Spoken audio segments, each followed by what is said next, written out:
En la unidad 4 de Creación a Nueva Creación, hemos estudiado un periodo muy importante en la historia de Israel, del libro de Deuteronomio al comienzo de la monarquía. El libro de Deuteronomio contiene 3 discursos de Moisés al pueblo de Israel cuando está en el desierto, al este lado del río Jordán, antes de su entrada a la tierra prometida. Moisés le da a Israel una clase de historia acerca de su identidad y las obras increíbles de Dios. El propósito de los discursos es para prepararle para su vida nueva en la tierra prometida. En el libro de Josué hemos visto la conquista de la tierra y cómo Dios es soberano en la conquista de las ciudades y regiones diversas.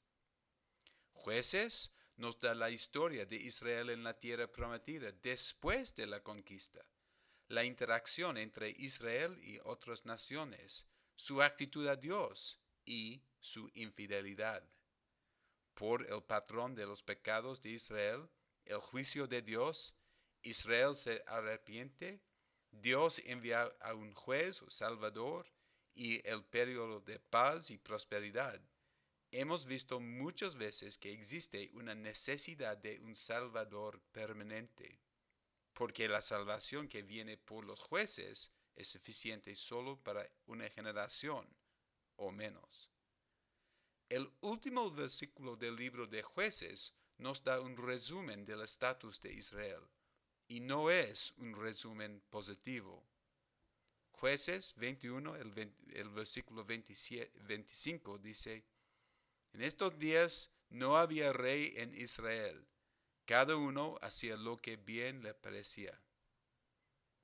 En este contexto viene el profeta Samuel, y por los libros de 1 y 2 Samuel vemos su importancia en la historia de Israel y la historia del cumplimiento de las promesas de salvación.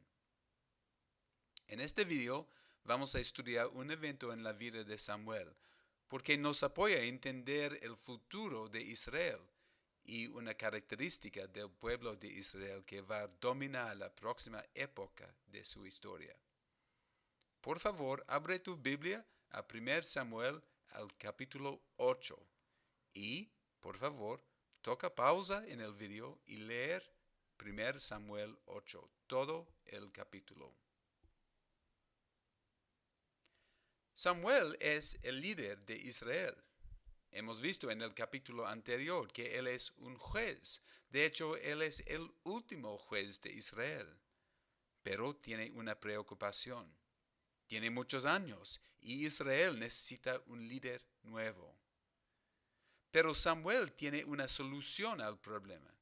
Va a invitar a sus hijos para continuar su rol como juez. Por supuesto, esta es una solución inusual, porque hemos visto en el libro de Jueces que el oficio de juez no pasa de padre a su hijo como una herencia. No es un negocio familiar. No, solo Dios tiene la autoridad para llamar el juez.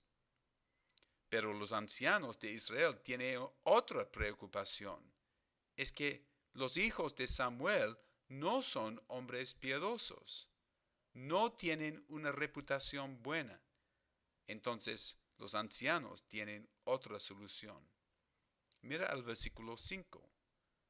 Mejor danos un rey que nos gobierne, como lo tiene todas las naciones. Los ancianos quieren un nuevo tipo de gobierno, una monarquía. Pero su petición contiene más que un deseo para cambiar el sistema de gobierno, ¿verdad? La cosa importante en el versículo 5 es su motivación, cómo lo tiene todas las naciones. Los ancianos han observado sus vecinos y han visto que tienen reyes en vez de jueces o profetas y quieren ser como sus vecinos. Este es un problema porque por definición, por la naturaleza de su identidad, Israel debe ser diferente a las naciones. Por ejemplo, mira el Levítico 18 del versículo 1 al 4. Dice: El Señor le ordenó a Moisés que les dijera a los israelitas: yo soy el Señor su Dios. No imitarán ustedes las costumbres de Egipto, donde antes habitan, ni tampoco las de Canaán, a donde los llevó. No se conducirán según sus estatutos, sino que pondrán en práctica mis preceptos y observarán atentamente mis leyes. Yo soy el Señor su Dios. Solo Israel es el pueblo de Dios. Solo Israel debe obedecer las leyes de Dios porque tiene una relación única con Él. Pero ahora los ancianos quieren ser como las naciones. Bueno, el deseo para tener un rey tal vez es un deseo neutral, pero la motivación del deseo es claro que no es neutral. Es una expresión de rechazo de Dios. En el pasaje que sigue, Samuel le lleva la petición de los ancianos a Jehová y oímos la respuesta del Señor. De la respuesta podemos observar tres cosas importantes. 1. La petición de los ancianos se muestra un problema teológico.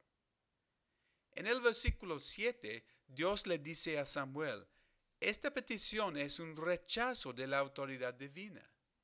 Samuel tiene en su mente que es un rechazo de su liderazgo personal, pero no, dice Dios, es un problema más fuerte. Porque Israel todavía tiene un rey, se llama Jehová, pero quiere otro, y por eso su petición es un rechazo de la autoridad de Dios. Observación 2. Con un rey terrenal va a venir una época de opresión. Es interesante, ¿no? La palabra del Señor es muy clara acerca del futuro de Israel bajo una monarquía. El rey va a ser corrupto. Va a utilizar su poder para ganar poder y riquezas personales. Y el pueblo de Israel va a sufrir. La profecía de este futuro de los versículos 11 al 17 no es una posibilidad o tal vez, sino el futuro, sin duda. Eso es una advertencia muy fuerte al pueblo de Israel. Observación 3. El pueblo no quiere oír la palabra de Dios. El versículo 19. El pueblo, sin embargo, no le hizo caso a Samuel, sino que protestó. De ninguna manera. Queremos un rey que nos gobierne. Así seremos como las otras naciones, con un rey que nos gobierna y que marcha en frente de nosotros cuando vayamos a la guerra. Israel quiere ser como las naciones. Tiene gran confianza en su rey futuro y por eso le dice a Samuel: no. La advertencia: gracias, pero queremos un rey. El rechazo de Dios por este acto de desobediencia es completo. ¿Y cuál es la respuesta de Dios? Versículo 22. Hazles caso, respondió el Señor. Dales un rey. Ok, adelante. ¿Quiere un rey y el futuro que va a venir con el rey? Vamos, dice Dios. Si estamos leyendo esta historia en el contexto de la gran historia de la Biblia, nos presenta algunas preguntas importantes.